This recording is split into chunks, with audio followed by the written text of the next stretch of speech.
Hey bottom pushers, my name is Nick and welcome back to the life and suffering of Sir Brante. Now, we are in peacetime, which is a misleading title because everything's hellish. But we are continuing where we left off. So as a quick recap, during our youth we joined the Lotless, which was a rebellious underground movement led by Sophia, who we knew from childhood, who is a mage, or a witch, or a wizard, however she prefers to identify, I'm not sure. It's 2021. She can do what she wants. That all went to hell. We tried March. It turned violent. We all got captured. Me and Sophia have been basically turned into spies for the Secret Chancellery, which are the big bads that kind of grease the wheels on everything that's happening. So we've been sent back to our hometown to run a print shop and also work as spies for the Secret Chancellery. So under their instruction, we're organising an underground movement to kind of disrupt the Empire just enough so the Secret Chancellery can swoop in and be heroes, because that's just how they do their business. There has been little snippets of things that I've made an agreement with someone, a rich industrialist, but I've not let the Secret Chancellery know that. So I have kind of a side thing going on. I mean, if they find out about this, I'm going to die, and my family is possibly going to die also. So hopefully they don't, because I already feel bad enough about what's happened. I don't need that guilt on my shoulders. We will continue. We will see how much further into peacetime we can get before I make the ultimate horrible decision and everyone around me dies a horrible, brutal death. A chat with the Magistrate. Your heart is pounding madly in your chest. You gasp desperately for air, paralysed by fear. Two burly young men have just pulled a sack over your head and shoved you into a carriage. Who could have done this? Are they Philippe's men? Members of the Last Straw? Someone else with a grudge against you? Where are they taking you? Can you even hope to survive this day? Carriage comes to a stop. They drag you out, get you on your feet, and force you to walk. You march down long hallways in complete silence. Then, at last, they sit you in a chair. Get that thing off his head. I can't talk to him like that, can I? A hand wrenches the sack off your head. Light stabs you in the eyes and you gasp for air. Once your eyes adjust, you see a dining table covered in years of dust. This is a noble mansion, abandoned long ago. The paint's peeling and the glazed glint's trim is cracked and faded. The once magnificent furniture is covered in rust and cobwebs. In the midst of this withered splendour, you see a man who is known to all, the Magistrate of Anazot, Sir Remy L. Verman. I suppose you've caught your breath by now, Bronte? Let's have a little chat, shall we? First, the obvious. I know what you are, and I know who you work for. I know your family. I have the power to ruin you and your father and everyone else you care about. If anyone ever hears about this conversation, I will crush you before you can blink. But I didn't arrange this meeting just to threaten you. I'm prepared to offer you something. Salvation. A glib smile spreads across El Verman's face. Now let's move on to the meat of our little tete-a-tete. You're in a real pickle, Brante. You will never escape Philippe's iron grip. He will continue to use you as long as you remain useful. At the moment that usefulness ends, he will deem you an obstacle and eliminate you. However, I would like to extend to you an offer of protection. If you help me, I will keep you safe from Philippe and the Secret Chancellery. I am aware of Philippe's scheme to obtain special authority from the Overseer. The old dog is hungry for power, but I have enough on my plate as it is, what with Elborn's prefecture and Egmont's lesser quorum. The Secret Chancellery is supposed to safeguard Imperial rule, but instead, Philippe is playing a game of his own in my city. Anazot does not need another man who treats it like a plaything for acting out his utopian fantasies. This is a disaster waiting to happen. If the Secret Chancellery ever gets discretionary powers, no one will ever be able to stand in its way, especially commoners like you. So here's the deal, Brante. You help me rid Anazot of the Lesser Quorum, and all the other rebels and rabble-rousers, and I'll save you from Philippe. I already know that Mayor Egmont and his cronies are connected to your secret network, and, knowing the Secret Chancellery, I am quite certain you've made a note on Egmont's every last misdeed. Once you have enough evidence to put good old Mayor behind bars, or in a noose, bring me everything you've got on him and the other upstarts. Philippe will be left empty-handed. With Egmont out of the picture, I'll be free to disband the Lesser Quorum and rule this city in peace, and then I'll finally drive Philippe out of Anazot. Which means that you will go free. I will rule as I should, and the city of Anazot will return to normal. No blood will be shed, there will be no more plotting, no more need to pretend. What do you say, Brante? Well, looks like I have no choice. I'm agreeing to the deal. I'm consistently paying for choices that I made before and not having enough skills to do anything, and it's frustrating. Because, I mean, honestly, in some ways it's good that it hasn't given me a choice because I didn't really know what I was going to do here. So, we'll just see how this plays out. I'm going to agree to the deal. You promised to help El Vermin get rid of Mayor Egmont in return for his protection against Philippe. I feel like lesser of two evils is definitely a thing here. A chance to break free from Philippe's clutches, to save the city from the secret chancellery's ruthless rule, to return power to a man who has what it takes to restore order in Anazot. The way things stand, it seems to be the least bad option. I mean, it does. It really does. You'll have to go against Philippe. It's the only way. But if he finds out about your betrayal before the time is ripe, no one will be able to save you from him. You stand up and promise to fulfill the Magistrate's request. Your underground network will give Sir El Vermin all the dirt he needs to bring down Egmont and Anazot's other rabble-rousers. The Magistrate nods, pleased with your answer. A wise choice, Brante. My men will see you out, and don't forget the first part of our little chit-chat. We never met. This never happened. Okay. My reputation's gone up, which is good because I tanked that in the last episode. A plot with El Vermin. You secretly sided with the Magistrate and promised to help him in the struggle against his enemies. Brothers in misery. Your home has been much more peaceful for the last year. The fights between Stefan and Gloria aren't as fierce anymore. But how long is that going to last? Your job takes up all your time. You see your parents and siblings less and less often. Sometimes you don't even know what they're doing, or you deal with a constant stream of duties. This morning you head out on urgent business. You take one step out of the gate and run into a uniformed gendarme. Nicolaus Brante, your presence is requested at the prefecture dungeon. Taken aback, you ask what this is all about. Nathan. It's Nathan, isn't it? We have your brothers Stefan and Nathan Brante in a cell. They were arrested last night at the Steiner's Inn. They asked us to send for you. Ooh, Stefan as well. Interesting. The cells in the prefecture dungeon are cold and damp. The guards lead you to the bars, and behind them you see Nathan huddled in the corner. Your younger brother is unshaven, more dishevelled than usual, and reeking of wine and filth. Near the cell you see Stefan grimly sitting in a chair. You guess the gendarmes thought it best not to put him in the same cell as his low-born brother. Upon seeing you, Nathan lets out a whimper, and Stefan cracks a bitter smile.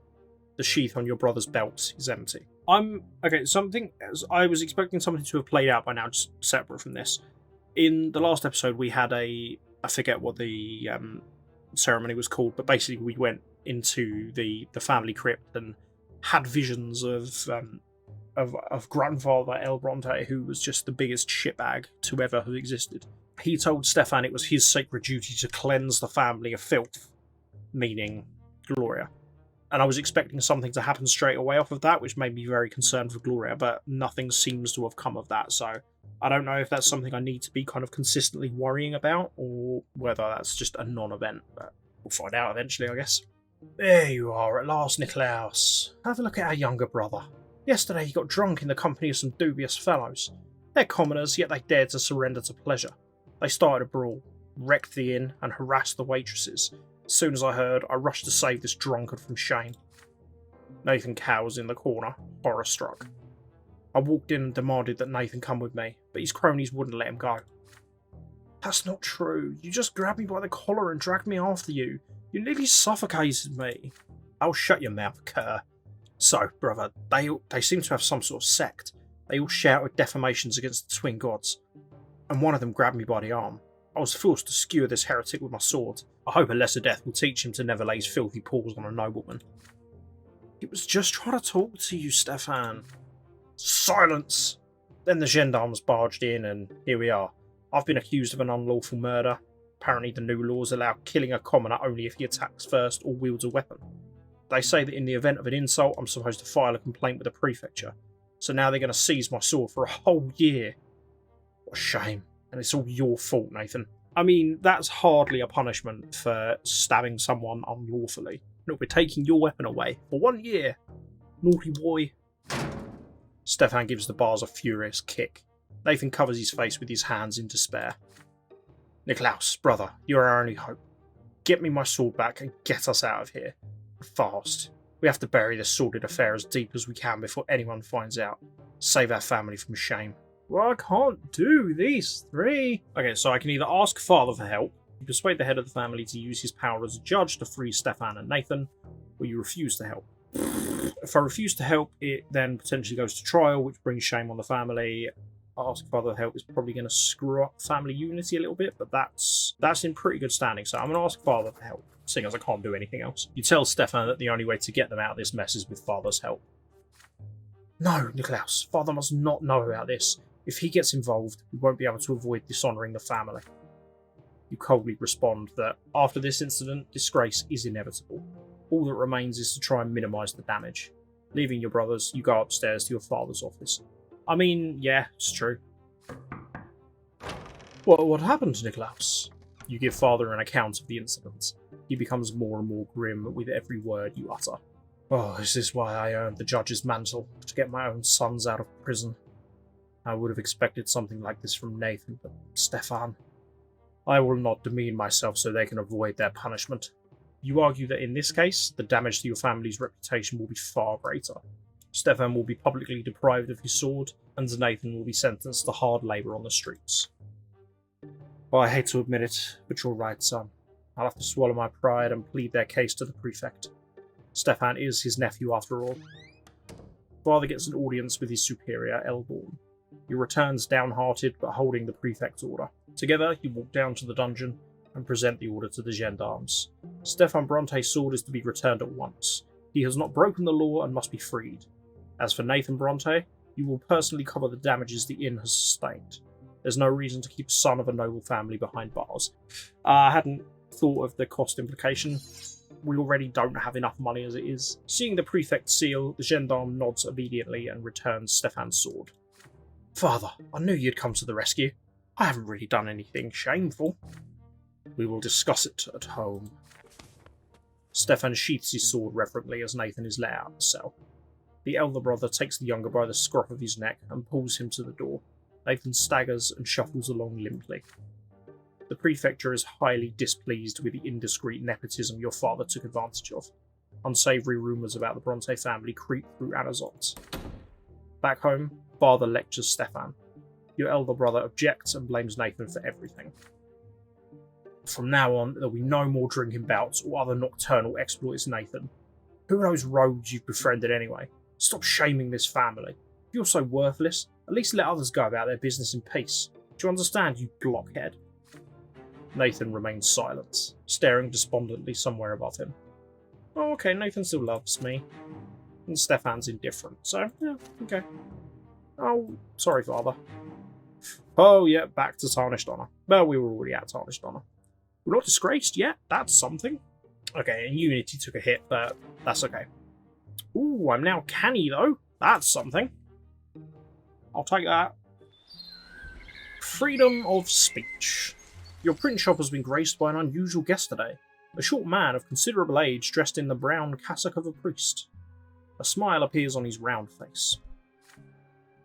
Good morning, young man. You must be the owner of this splendid print shop. I've heard so much about you in this wonderful place of yours. You asked the visitor his name. What brings him to your print shop? Ah, yes, my apologies. I am Mark. Father Mark, if you will. There is a certain matter I hope you can help me with. I've learned much during my many years in this world, but alas, our time here is short, and, like everyone else, I will eventually have to face the ruthless scrutiny of the twins themselves. However, I would like the truths that have been revealed to me to live on after I shuffle off this mortal coil, which is why I've come to you. I've written a book, you see, and now I want you to help me print it. I want the largest print run you can possibly manage. The old priest is clearly not giving you the full picture. Why has he come here, of all places? You see, young man, my teachings are a bit bold for a realm that has endured 1,000 years of the twins' tyranny. Even the new faith sees the truths I preach as excessively blasphemous. But your printshop is known for its, shall we say, open-minded approach. I believe you have the fortitude to appreciate my teachings and the courage to accept my order. Would Father Mark be so kind as to explain his teachings to you? Another smile, kind-hearted and sly, appears readily on the monk's face. Ah, but of course, my son, by the will of the twins, it is my lot to preach. How could I refuse to instruct those in need? Here is the fundamental principle of my doctrine. Our gods are shit. We don't need them. I mean, that is a stand, alright? That is a position you have taken. They say a tree is known by its fruit. Well, if the twins are a tree, then their fruits are will, love, and law. But their will is arbitrary, their love is cruel, and their law is ruthless. The twins don't know the meaning of the word mercy. All they bring to their world is suffering. Everyone in this world is miserable, regardless of their estate or status, and we will continue to be miserable as long as we continue to accept the burden of their divine chains. There's only one path of salvation in this world. Reject the twins outright. You, and only you, must accept responsibility for your own life. Forge your own secular law. Fill your heart with secular love. Exercise your own secular will, and forget all about the twins. But what about the hereafter, you say? What about the final judgment? Eternal torment at the foot of the pillar, and never-ending bliss at the peak? Everyone asks me this, and here's what I tell them. What happens to you in the hereafter doesn't matter, because there won't be any you in the hereafter anyway. We will all be dissolved in the twins' own endless will. Out there, on the other side of true death, Father Mark will cease to exist, and so will you, young man.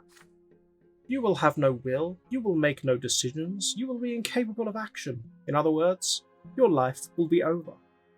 Your existence ends with your true death. Whatever happens to you after that won't really be happening to you, so who cares?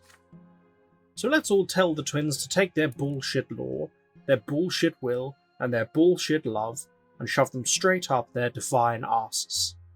Let's cast away the yoke of the gods, and live our worldly lives free of their despotic, ruthless rule. I like this guy. So I can't print the book, and I can't print and disseminate the book yourself. Okay, so I'm torn on this one. So I can either report to Philippe or tell Father. I feel like I need to tell Philippe something soon, because I haven't given him anything in a while, and he's going to start getting suspicious. But if I tell Father, it's going to help our family's standing, which is good because it's currently in the tournament. It is at times like this that I do regret my decision not to have on the shown outcomes, because it would certainly help my future planning.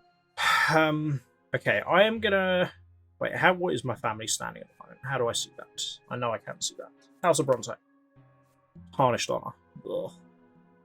Well, even if it gets me +1, we're still tarnished honor. So, sod it. I'm more worried about Philippe, to be completely honest. How do I go back? Okay, Philippe. Give him something, it gets him off my back for a little while, hopefully. And there's no way that this guy is not going to end up executed anyway for saying that the gods are shit. To reject the twins is to deny their law, their will, and their love. To reject the twins is to deny that their empire is blessed and absolute. To reject the twins is to deny that the Tempests are chosen by the gods themselves to rule. If teachings like Mark's begin to spread, there'll be unrest the likes of which the province has not seen since the emergence of the new faith. Father Mark is inciting revolt. He's fomenting rebellion against the Tempests, the Empire, and the twins. You accept Brother Mark's manuscript and promise to print the book as requested.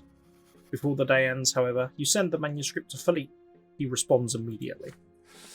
Oh, Father Mark is a heretic and a renegade.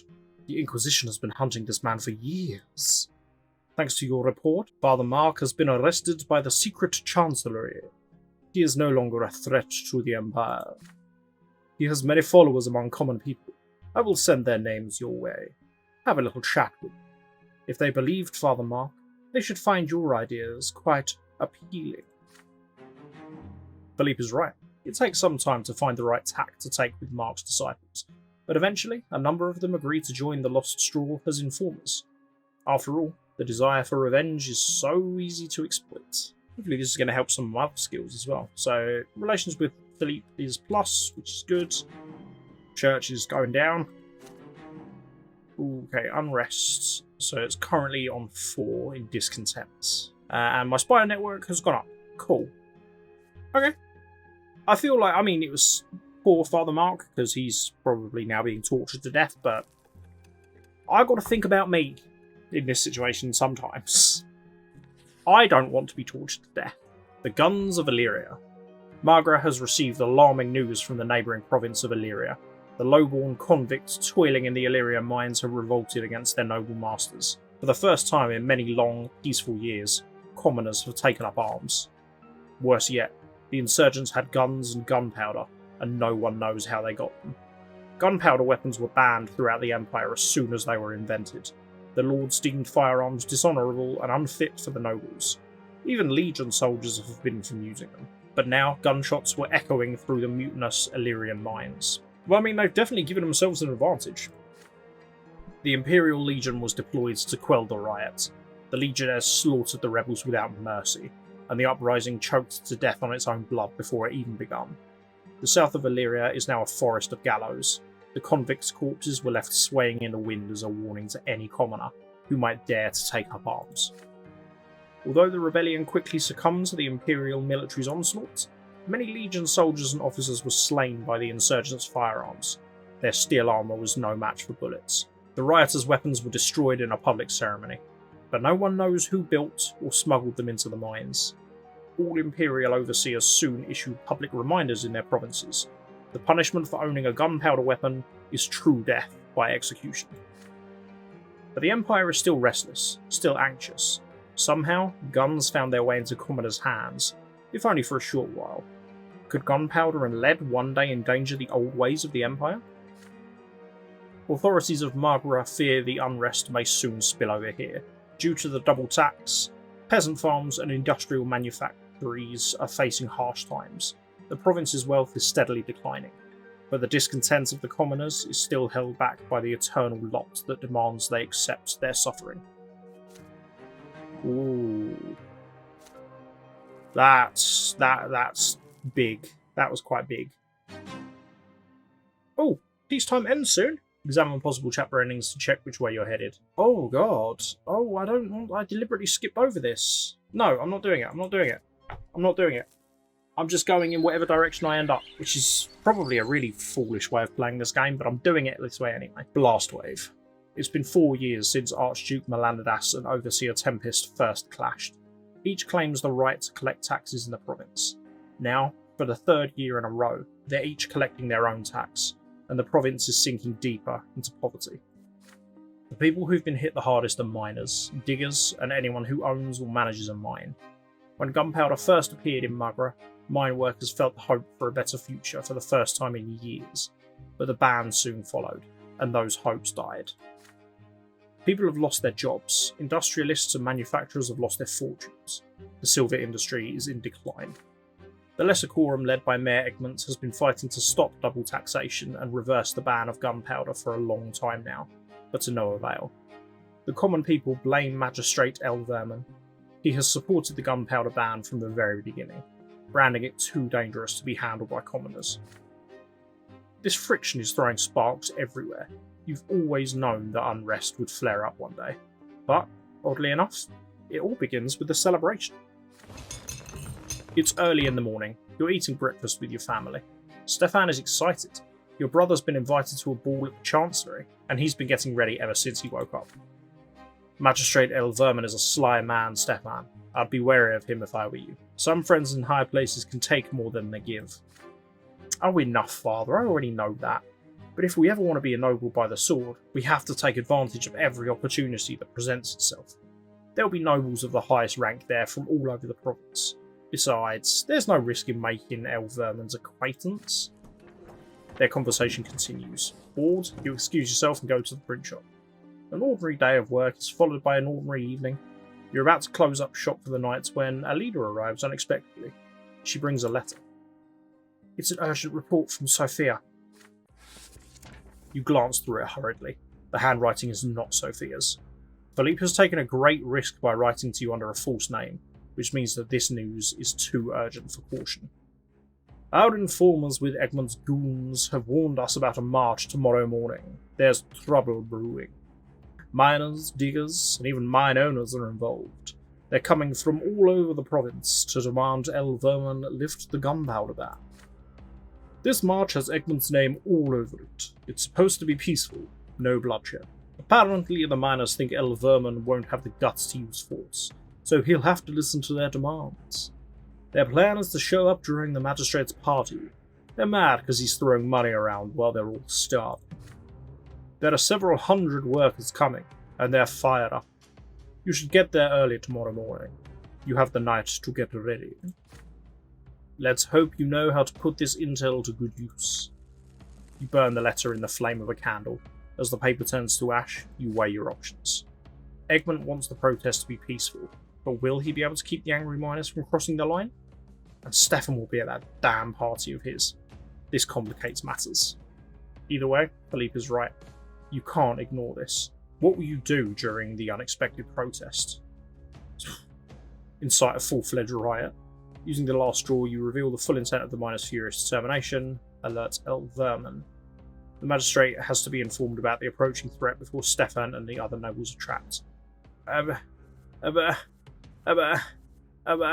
Thinking about this big picture, El Vermin has promised that he can help me, so really it benefits me to keep him on side.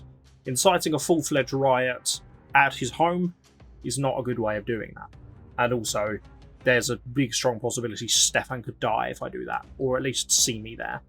Alerting El Vermin seems like the most sensible option. El Vermin has to be told about the upcoming march. You thank a leader for the letter and head to the magistrate's estate at once. The hour's late. The servants receive you coldly, but you insist. They eventually inform Magistrate El Vermin of your arrival. They escort you into his office. Brante, you're the last man I expected to see right now. What's the rush? Something the matter?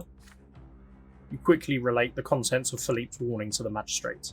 El Vermin's face grows beet red with wrath.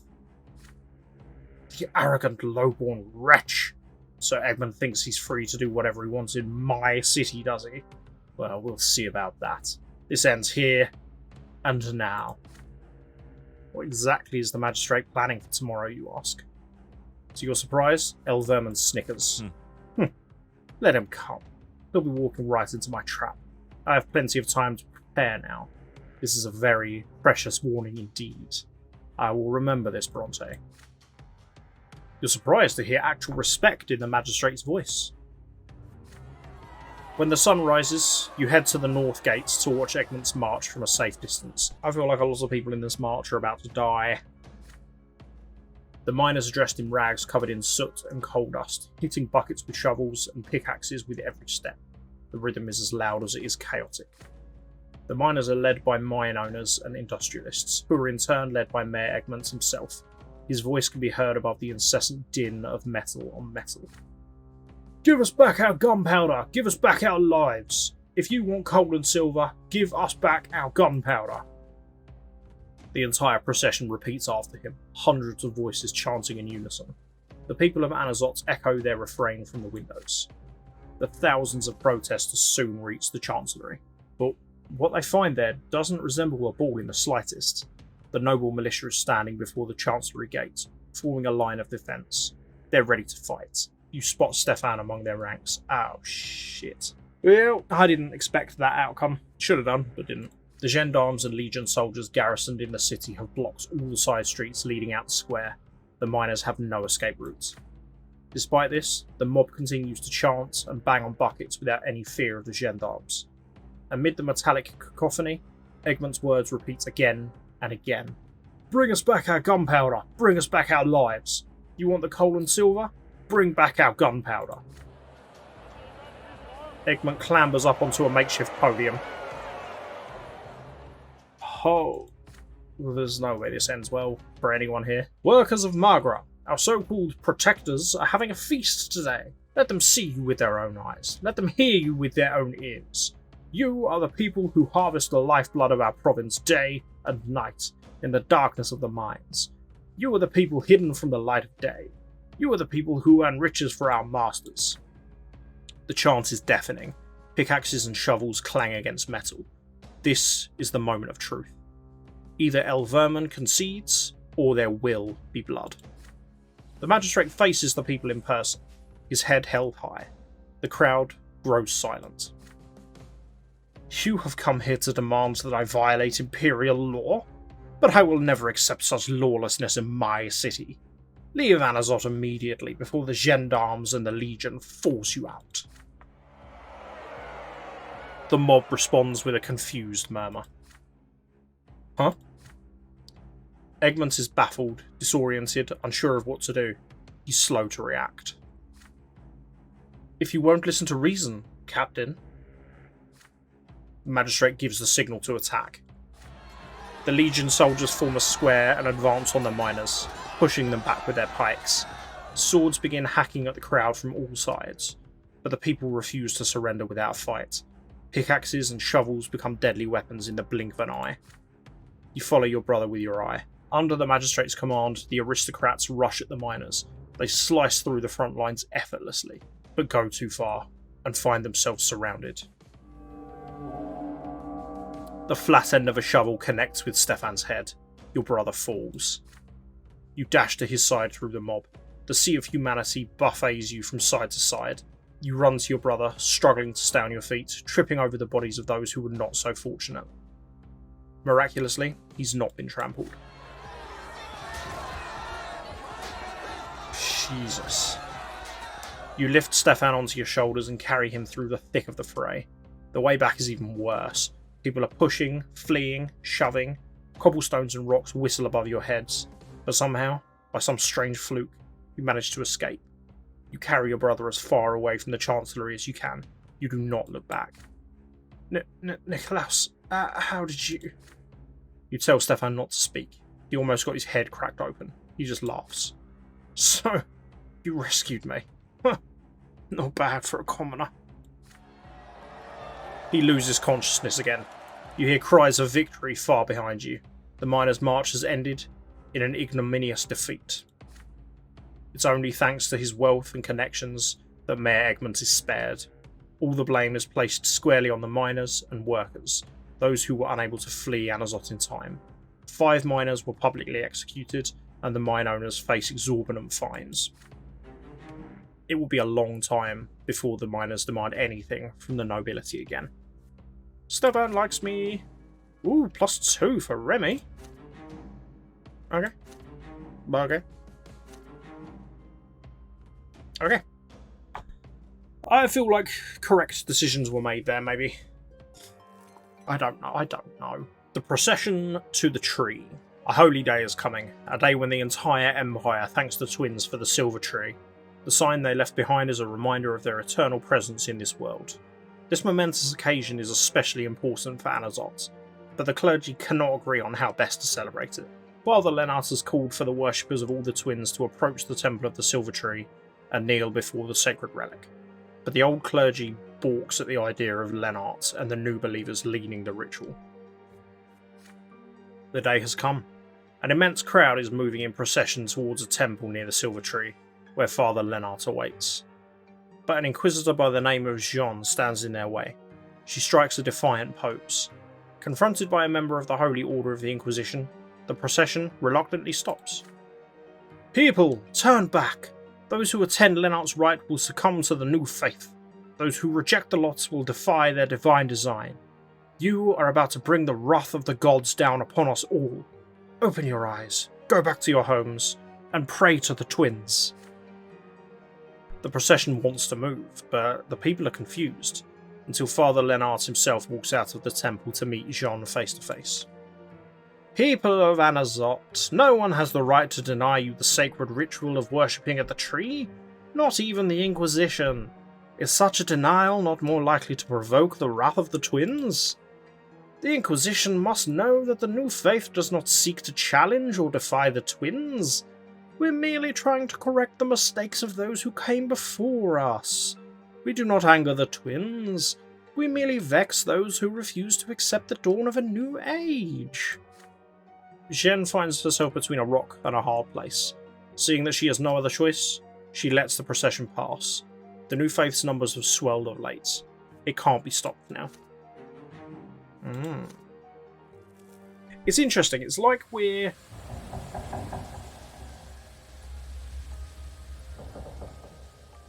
You done with the noise? It's like we're getting snippets of potential other storylines. That's how I'm seeing it anyway. I could be wrong. They could just be events that happen regardless of everything. But yeah, maybe if I'd have gone down the path of Faith, maybe I would have been more involved with that story. Maybe I'd know Jen. I don't know. I don't know nothing. The Festival of the Silver Tree. Today is an important holiday. The entire Empire is celebrating the Festival of the Silver Tree, which commemorates the parting gift of the twin gods, the divine sapling they planted in our mortal world, in the middle of Anazot. The families of the city spend the day in peace and quiet, contemplating the divine roots that join together all people, their bloodlines, and the entire Empire. The day before the festival, she seems to have shaken off her usual apathy and engaged in the preparations with excitement. It was as though her illness has loosened its grip. Mother gathers the entire family for the holiday meal. Father is in high spirits today, sharing jokes with you and Nathan. Stefan is trying to suppress an atypical agitation. Gloria is the last to join you at the table. She's wearing new breeches with high stockings and a yellow vest. Gloria, you're wearing men's clothes again. No, Mother, I'm wearing clothes women are forbidden to wear.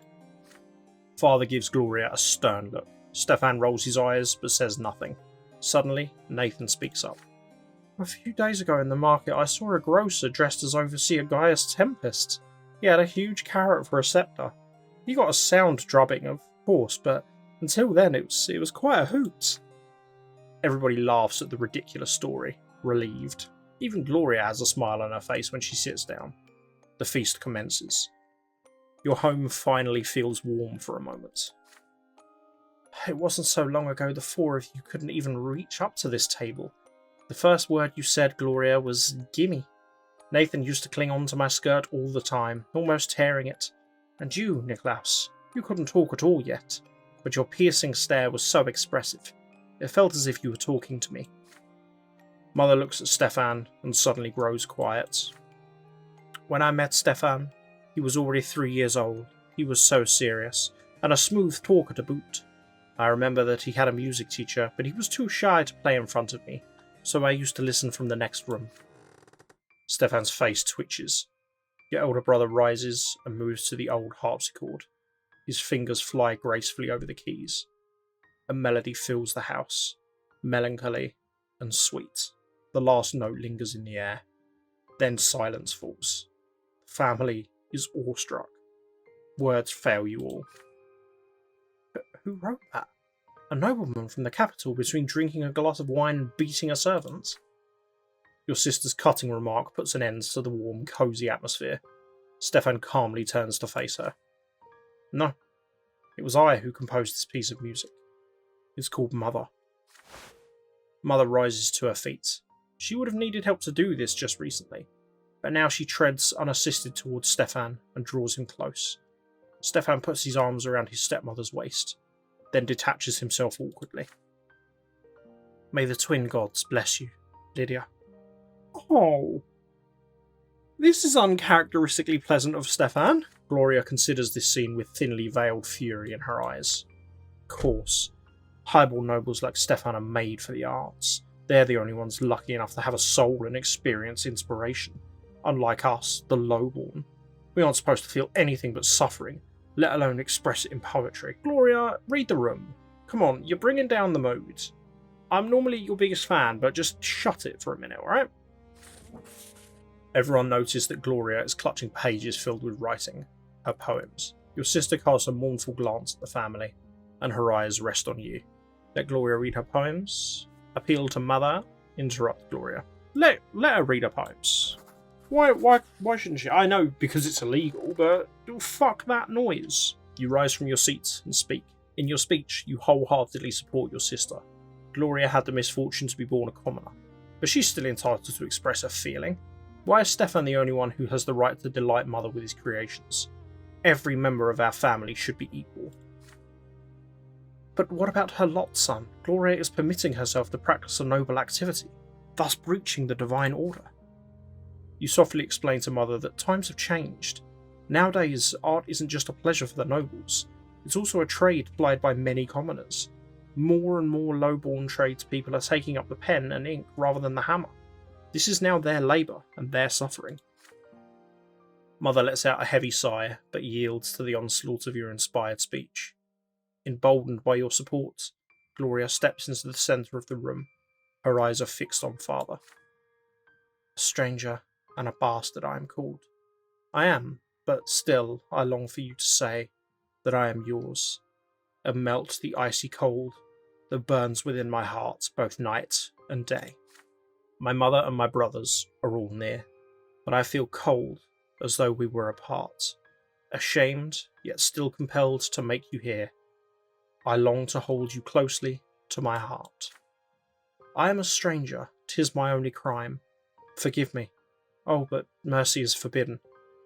I hope you'll see, if not forgive, in time, my bitter love, both joyous and well hidden. Father stares at her in bewilderment. Gloria, I... Stefan springs to his feet and leaves for his chambers, slamming the door behind him. I don't feel so well. Nathan, son, please take me to my room. Mother leaves the room, leaning on Nathan's arm. The celebration is cut short. Well, I thought that was beautiful. And heartfelt. Fuck you, Stefan. I don't give a shit.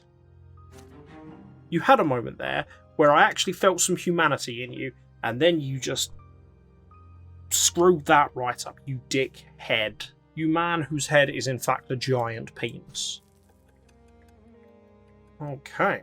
So, did it not say that peacetime was nearly over? We're like at the halfway point. The Emperor's heirs in danger. News from the capital quickly reaches every corner of the Empire. Zerion and Flavius, the heirs to the throne, have left the Emperor's palace for the province of Monia, which is ruled by the Great Chancellor, Agerius Monrogue. The Great Chancellor has accused the Emperor's court of harbouring malefactors conspiring against the Imperial heirs. This is why he's offered them shelter and safety in their own impregnable citadel. The common people are particularly worried about the news. They take it as their sign that the Chancellor is seeking to solidify his power by holding the heirs hostage. If this continues, Monrogue could coerce the Emperor into revoking the Imperial law, thus depriving the common estate of any and all rights. All hope for reform in the Empire has vanished. From farmer to rich industrialist, the commoners are growing desperate. In your province, the authorities are trying their best to put the people at ease. The Magistrate of Anazot makes a speech from his balcony to the excited crowd below. Trust in your Emperor, good people. The Imperial heirs are the future of the Great Tempest dynasty. The Emperor has made the wise decision to send them far away from the scheming court. Great Chancellor Monroe will take care of them and keep them safe. All glory to the Empire. All glory to the Tempests. Oh, misery and devastation, good God.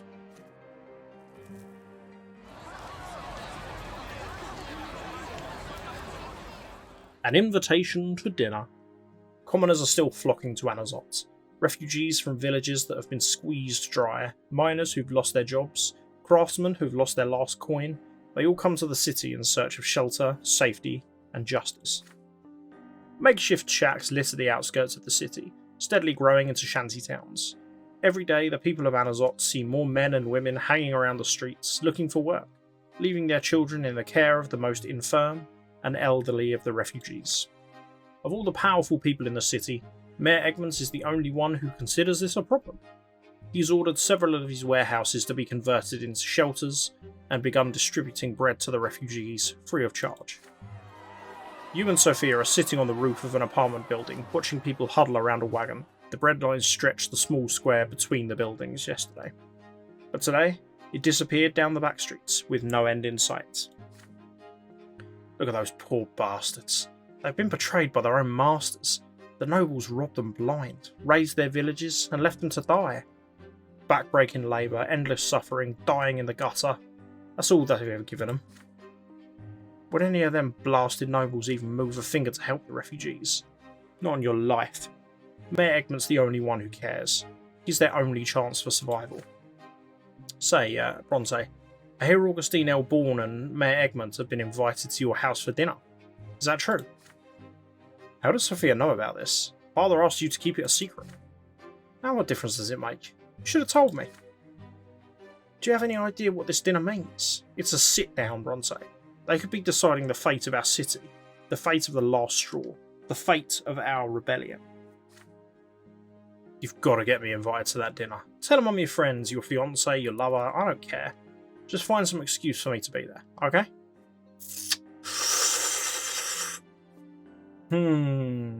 After some consideration, you invite Sophia to the dinner and introduce her to your family. Okay, so this comes down really to how much I trust Sophia, because I have an agreement with Egmont and Vermin, both of which are secret. So am I good to bring her along? Or should I refuse? She already kinda hates me anyway. Do I keep her close? Because if I refuse, will she then go to Philippe? I think I'm going to agree. After some consideration, you invite Sophia to dinner and introduce her to your family. I'm going to go for it, because I think I trust her, but I don't know. Of course, Sophia can come to the dinner tonight, but she's going to need a proper outfit. No worries, Brante. I can behave in a noble society. Time for the dinner party arrives. The Brante house prepares for guests. You can't remember the last time your entire family got together like this. Father is unusually focused and serious tonight. Mother is wearing father's wedding gift, a precious brooch adorned with gems. To her, it's a small act of defiance. Commoners may not indulge in luxury, but today's a special day indeed, and she's found the courage to dare this small transgression. Stefan is more carefree and high-spirited than usual. He always enjoys his uncle's visits. No, these are different people that I thought. I don't have an agreement with both of them at all. It doesn't matter, I'm an idiot, but it's fine. Nathan's as quiet, furtive, and inconspicuous as ever. Gloria, however, only smiles to herself. Sophia sitting at the table to your left. The family casts curious glances at her from time to time. It feels so strange to see her at home, together with your family. Mother is the first to acknowledge her presence. Sophia, Niklaus told us he was inviting someone important to him, but he never mentioned that this someone was a charming young lady. Pray tell, how did you and my son meet? Oh, why, I actually used to live around here when I was little. You probably don't remember me.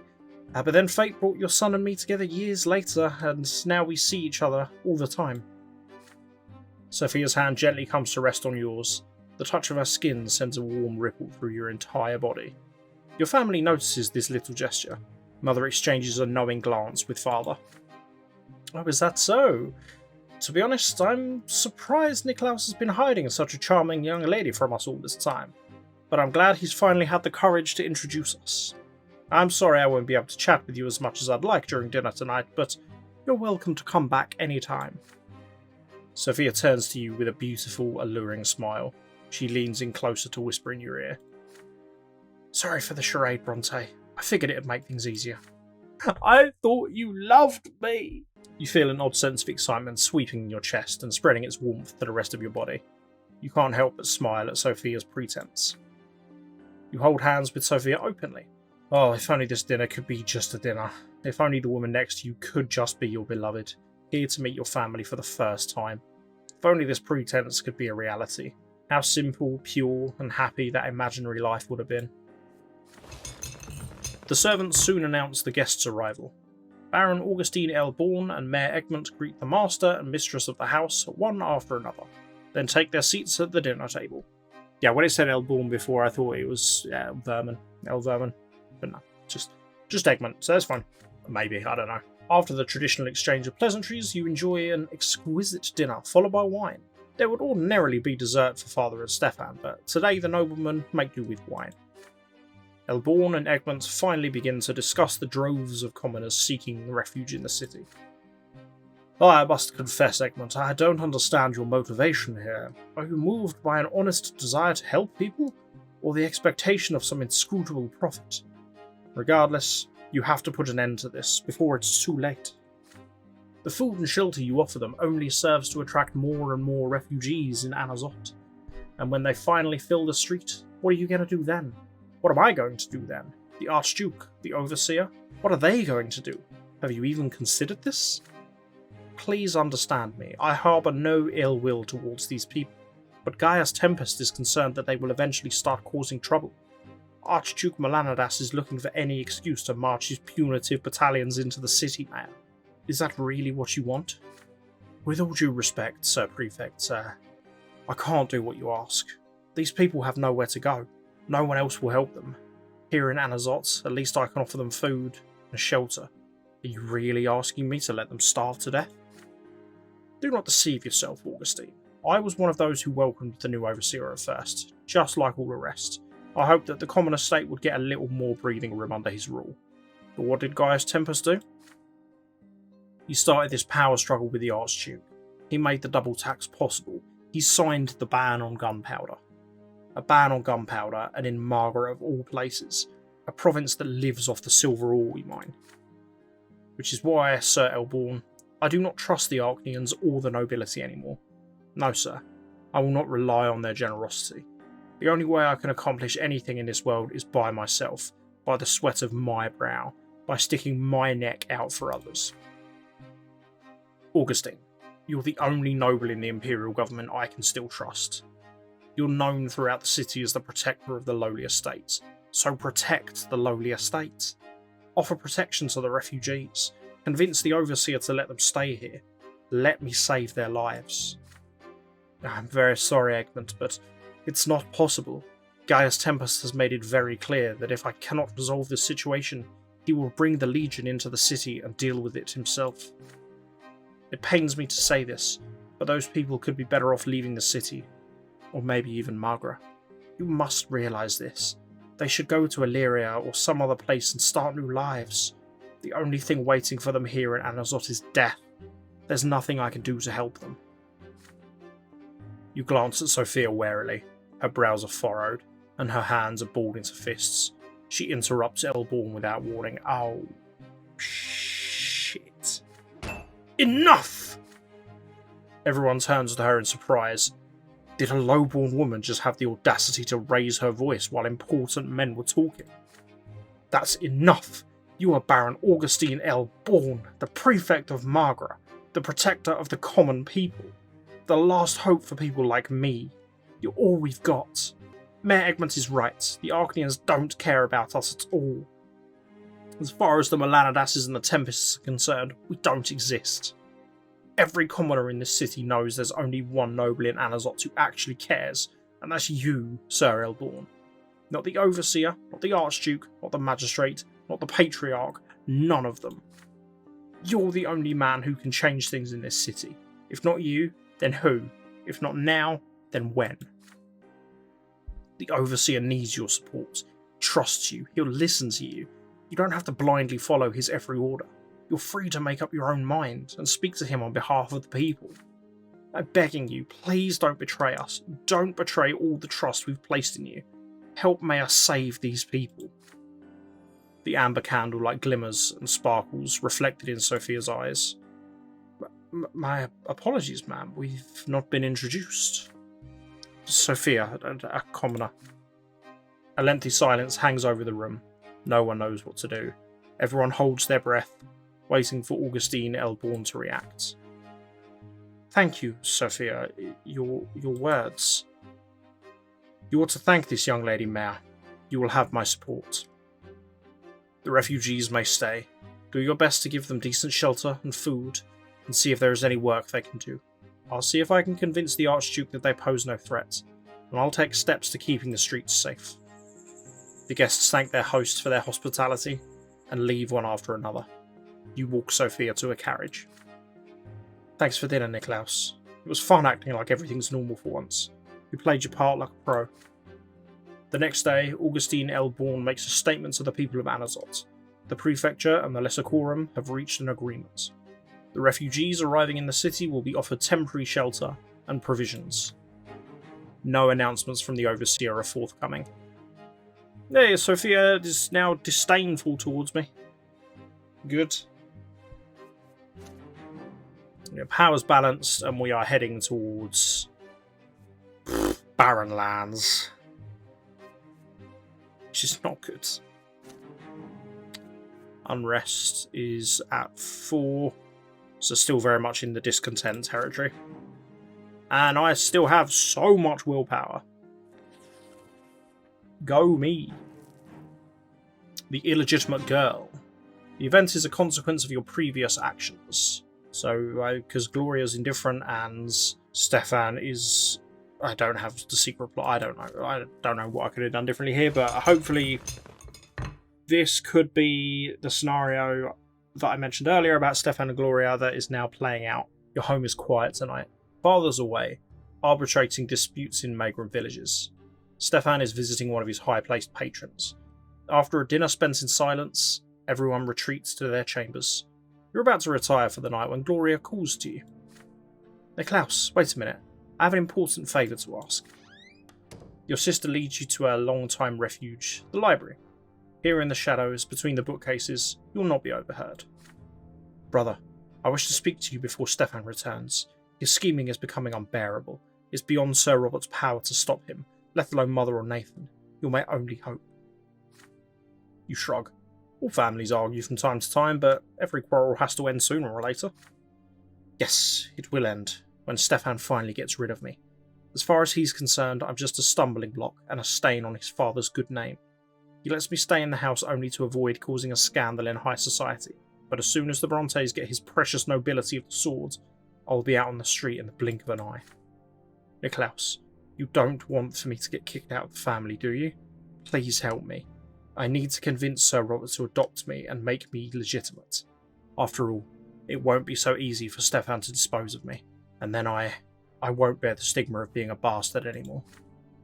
I know Sir Robert would agree, if only by virtue of the love he has for our mother, but Stefan is standing in his way. Tell me, will you help me? An illegitimate child who has never known her father, a stranger in the family. Gloria looks at you with hopeful, pleading eyes. This is going to very negatively impact our family standing, but I'm going to help Gloria because she has been shit on her entire life, and it's unfair. You give Gloria a firm embrace. Ever since you were children, she's always been by your side. The two of you may have different fathers, but she is your sister, and she must remain a member of this family. It's your duty to come to her aid. You'll make sure Gloria becomes a Brante. Gloria lets out a sigh of relief and hugs you back. It makes me so happy to know you're on my side. You wait for Stefan to come home. Your brother returns from his visit mirthful and in high spirits. This is the perfect moment to have a talk. Oh, that went splendidly, brother. Magistrate El Verman himself will support us. I'm on friendly footing with his son now. It won't be long before we can become nobles of the sword. But why are you still up? You raise the matter of your sister. The feud between Stefan and Gloria must end. Your brother seems to be unaware of how much damage it's inflicting on the family. But you know how to remedy it. The reason for everything is Gloria's lowly station. She should bear the Bronte name. Your brother assumes a bored mien. Don't waste your time, brother. I know what Gloria's after. You mentioned damage to the family. Can you even fathom what this would mean for the Bronte name? By allowing an illegitimate child into his family, our father would cover all of us with indelible shame.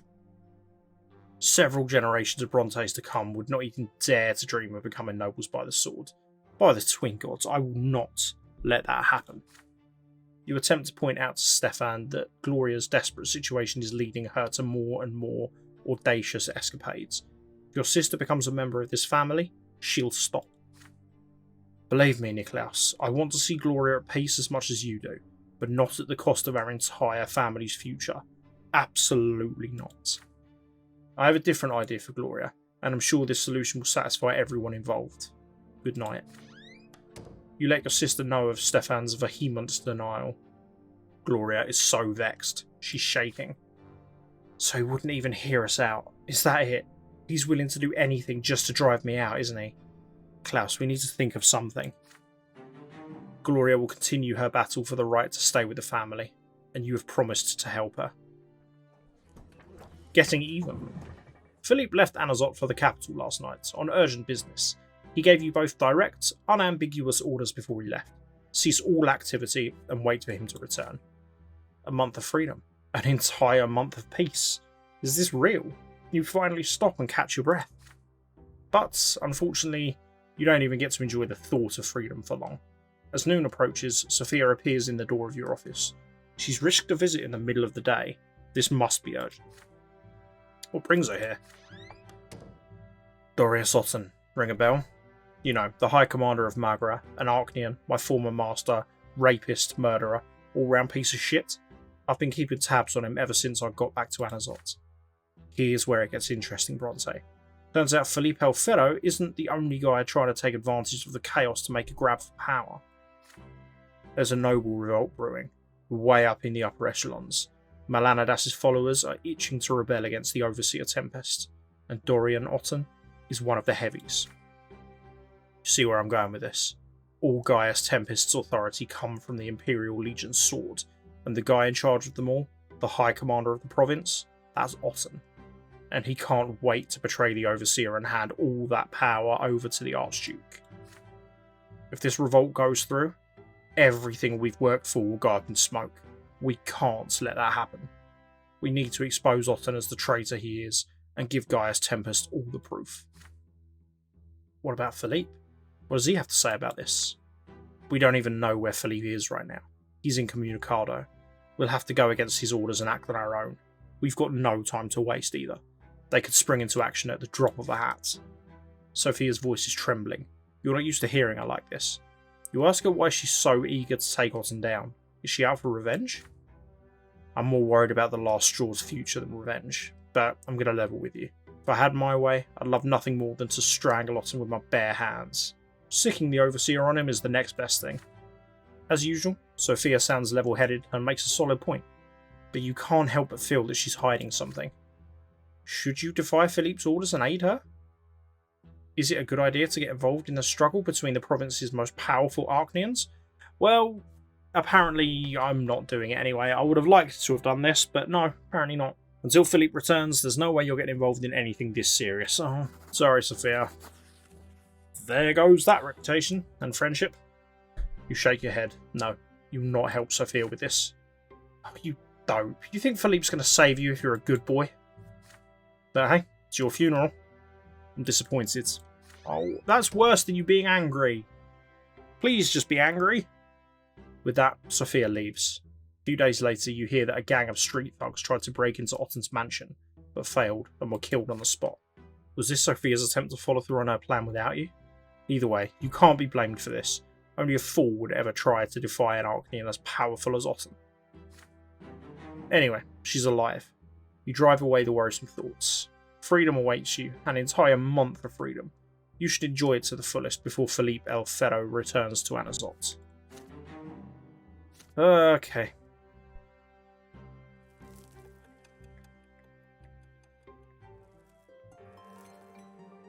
The last straw. Rumours are running wild in Anazot. People say that a mysterious clandestine society called the Last Straw holds the entire city's seedy underbelly in its clutches, with men and safe houses all over Anazot, plotting and scheming against the nobles and rulers of the province. The leader is a woman, a ruthless criminal by the name of Sophia. She has evaded all attempts at capture. Never heard of them. The common people both fear the Last Straw and sympathise with their cause. If the rumours are true, the city finally has someone who will stop at nothing to help the people claim their rights. But who would support this secret organisation? And how did the insurgents manage to survive this long? No one in the city knows the answers. Magistrate L. Verman must assuage the people's fears once again.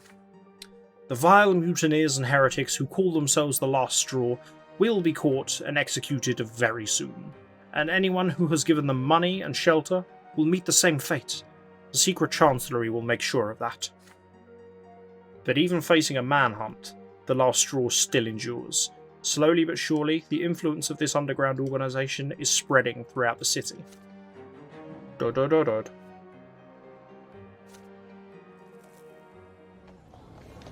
hard goodbye. Night falls upon the city, shrouding it in darkness and dotting the sky with stars.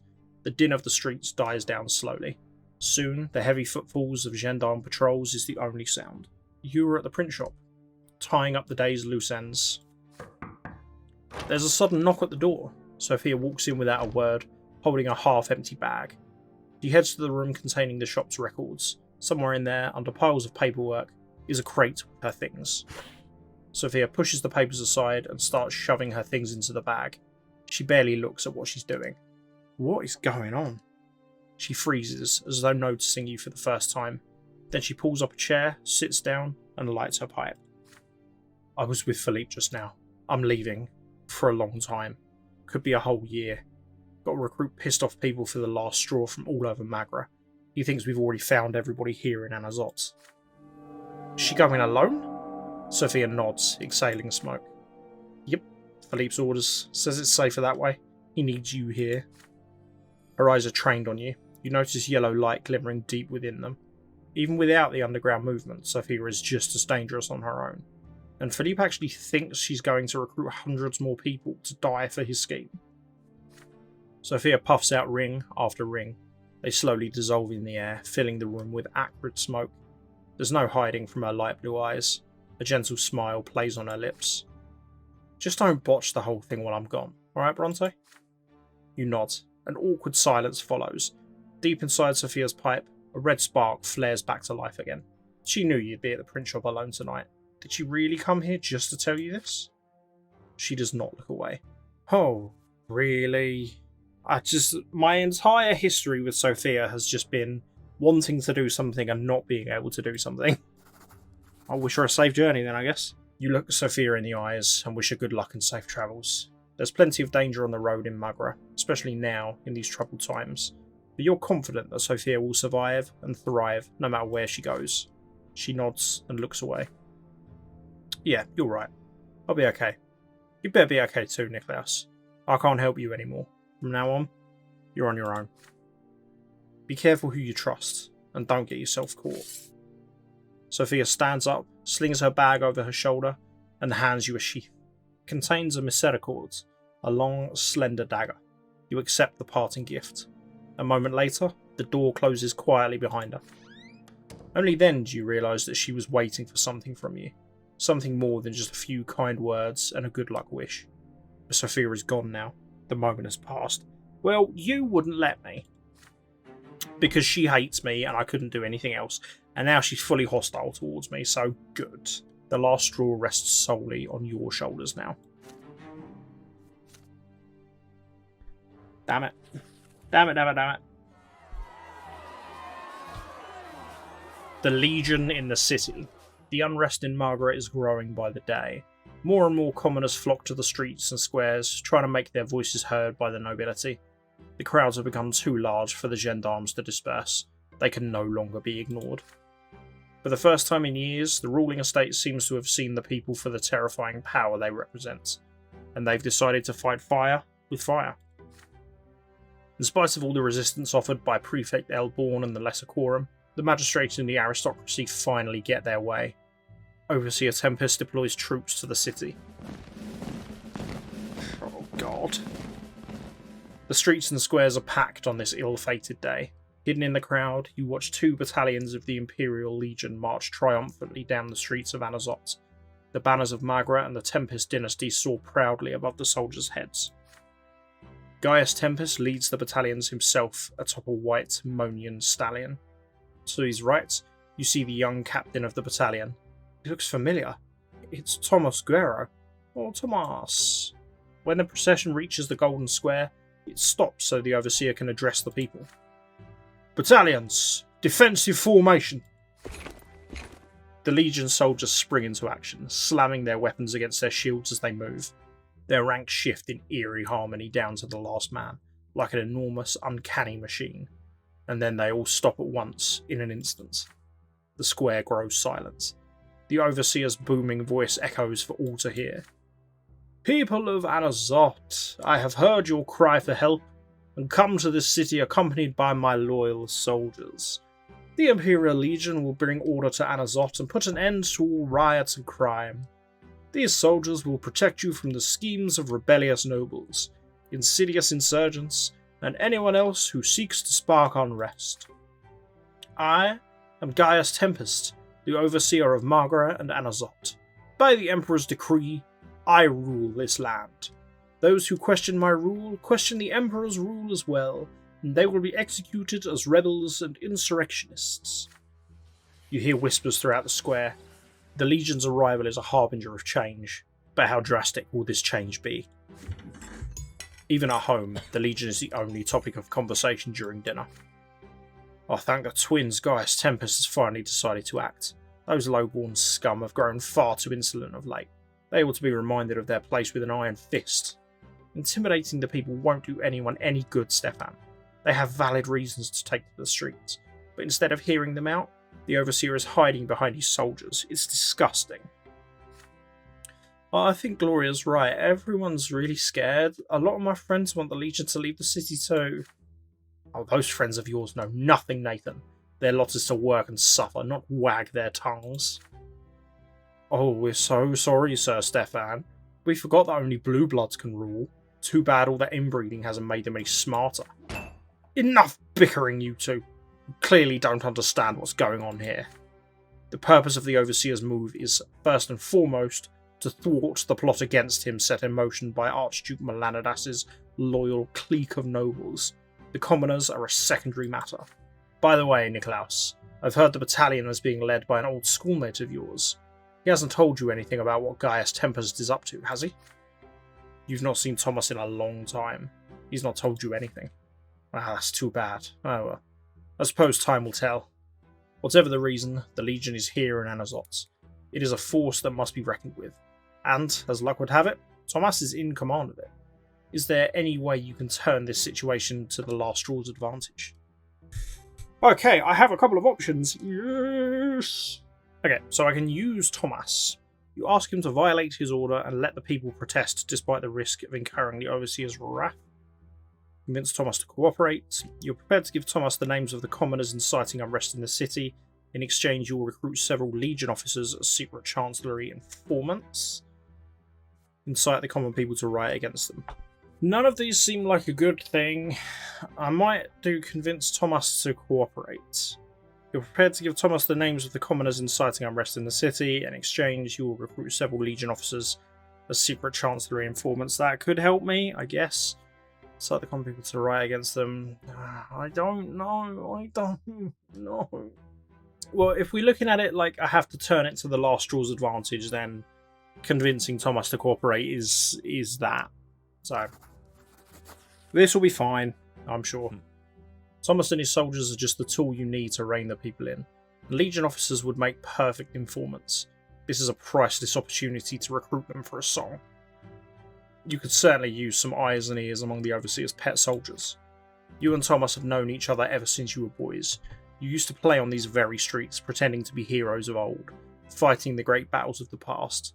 Now, Tommas commands the Legion soldiers sent to Anazot to quash the unrest, and you command the last straw, and have spent several years preparing the city for a full-scale revolt. But even with the Overseer's orders looming over him, Tommas still loves his hometown and feels for its people. You will have to convince him how dangerous it's become since the days of our youth. There it is. The ruins of Shah Melanidas's palace. The remains of your childhood fort still stand among the crumbling stonework. Tommas arrives alone, without any soldiers to guard him. He wears a suit of armour and the vibrant cloak of a commanding officer, a sword by his side. His shoulders have grown even broader, and he treads firmly. You spot a few early grey threads in his hair. Hello, Niklaus. Good to see you.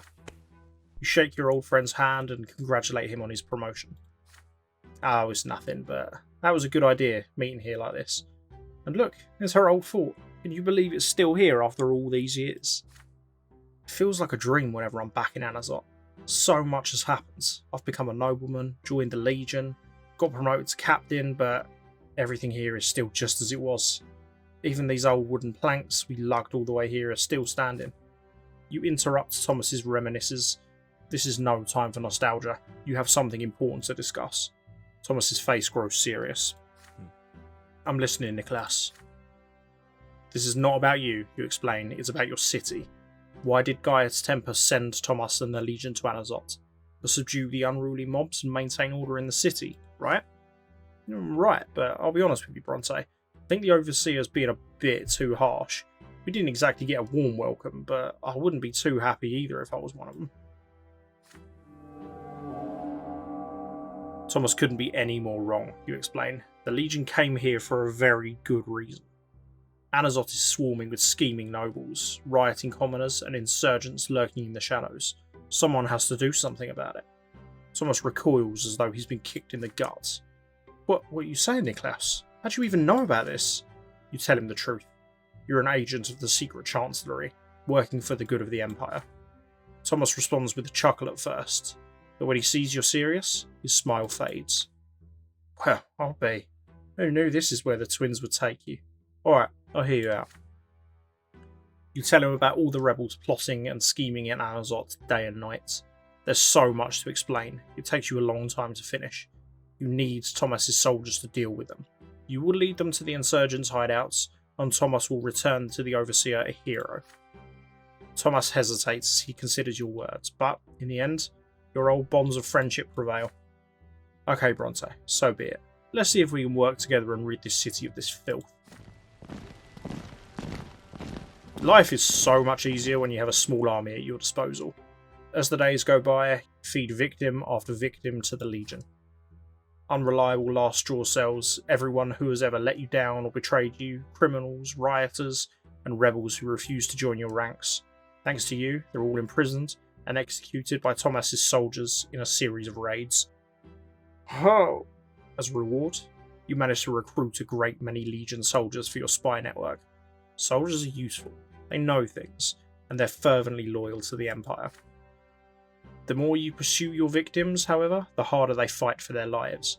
You and Tommas lead the next raid together. People begin to flee as soon as they see the Legionnaires. There it is, the nondescript door to the basement. The soldiers readying the battering ram. Smash it open! A hit, another. The hinges break. You head downstairs. It's pitch black. You smell damp walls and unwashed bodies. In the name of Overseer Tempest, I order you to surrender. The younger's righteous trial awaits. The answer is a brief moment of quiet, followed by a desperate, rasping voice. Go to the foot of the pillar, you bastards! Get 'em, boys! Oh shit.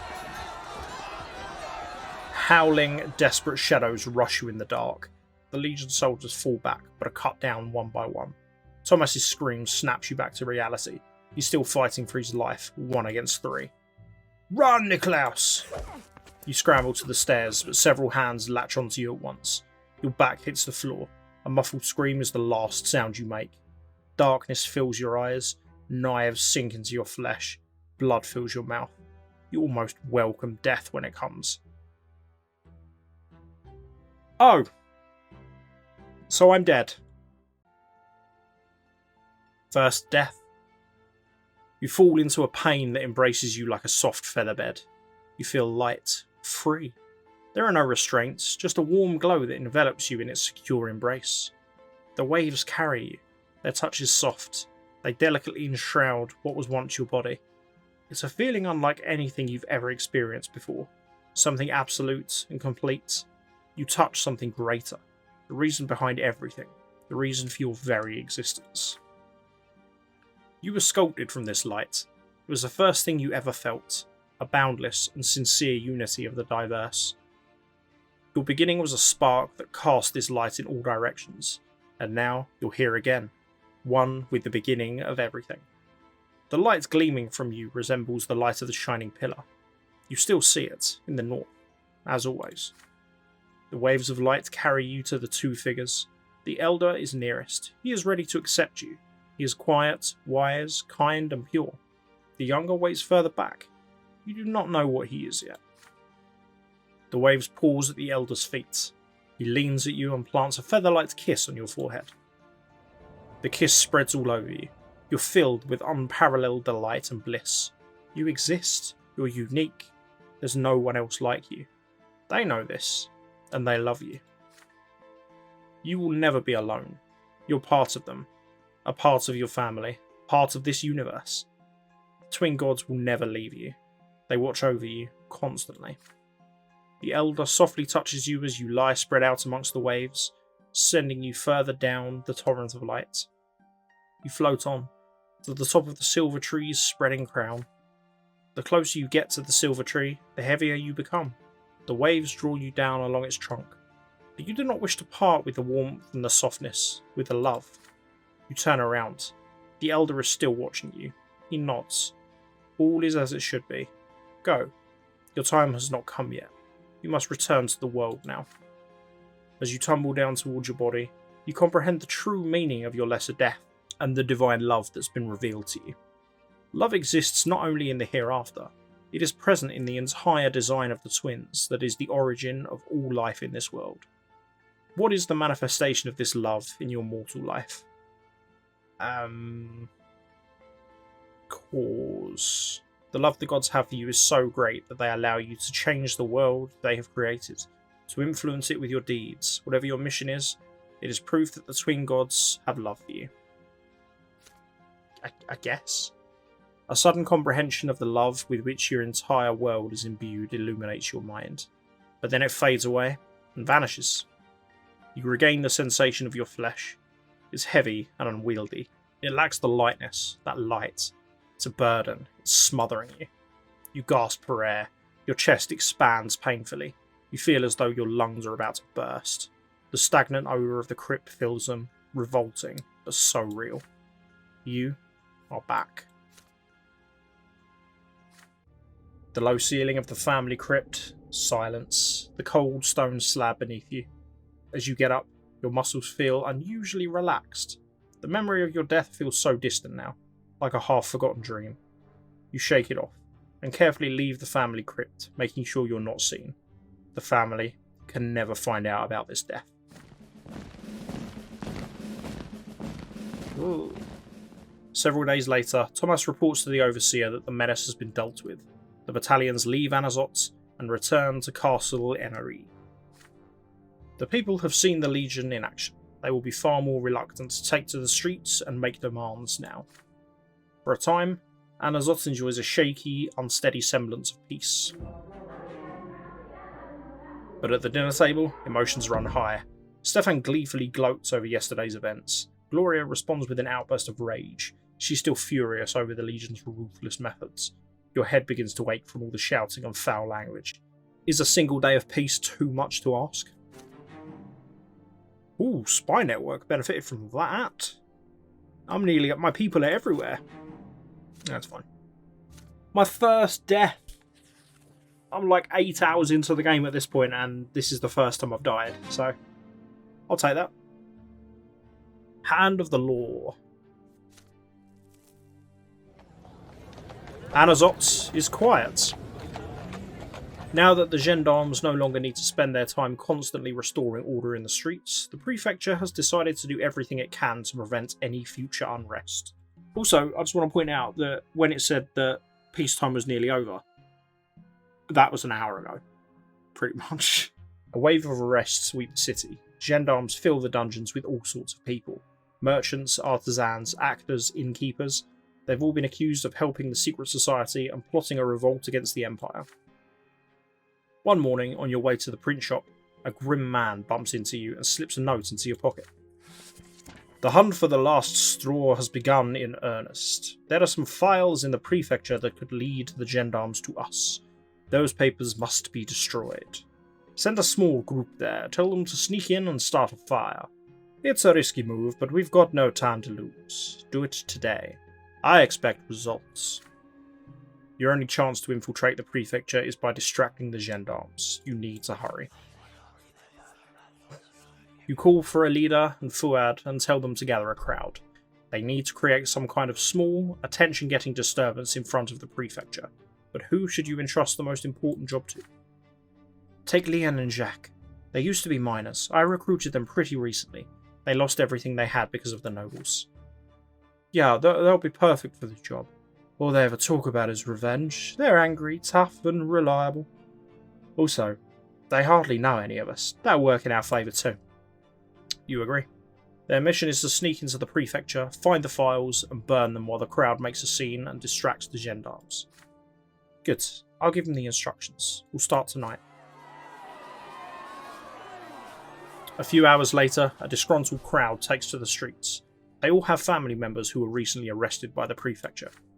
Free our sons! My husband is innocent! Let my brother go! He's no rebel! He's been slandered! While the angry crowd buzzes like a kicked hornet's nest, Leanne and Jacques try to break a window and sneak into the building. but one of the gendarmes hears the glass breaking and looks around. "Hey, what are you doing there? Get him!" You see a leader's confused face. The crowd she's gathered is loud and angry, but they're not ready to fight the gendarmes. No one tries to help Jacques and Liane as the gendarmes arrest them. All you can do is watch as they're taken to the prefecture. The operation is a complete failure. You have to decide on your next course of action right away. The people have been too frightened since the recent wave of arrests began. They obediently accept every decision the authorities make. It will be difficult to persuade them to take to the streets. The very existence of the last straw is in jeopardy. The more peaceful the city is, the easier it will be to find you. You need to find a way to turn today's failure to your own advantage. But how? I can't do anything again. You order the last straw to lie low and make no attempt to help Jacques and Liane. I guess that's what's happening. Yeah. You have to make sure both you and the last straw are safe. You cannot let the prefecture discover you. You give your orders the next morning. No one is allowed to contact the prisoner. A rescue attempt is out of the question. Liane and Jacques are dead to the last straw. This is the only way to save your cause from complete and utter failure. You order anyone who knew the two miners personally to leave the city until further notice. After a swift trial, Jacques and Liane are sent to the mines. The prefecture raids a handful of your empty hideouts and abandoned safe houses, but finds nothing.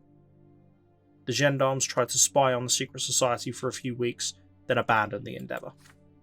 The last straw can get back to work now, but with the threat of the prefecture looming over you, your job is becoming more and more difficult.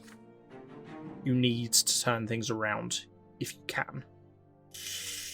Okay, yeah, I need to up the unrest in a big way. Usual suspects. I already hate this. Philippe has chosen an unusual meeting place tonight. Anazot's ancient marble bathhouse is a place only nobles are allowed to enter, but tonight, in accordance with the advisor's will, its doors are open to you. The staff treat you with the subservience typically reserved for real noblemen. You are shown into a magnificent hall with a ceiling supported by centuries-old columns, and left alone. The reflections of hundreds of candle flames dance across the walls and the water in the marble pool.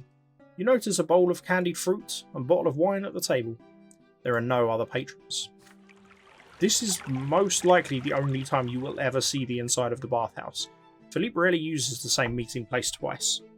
After a while, you muster enough courage to enter the water. It's very warm.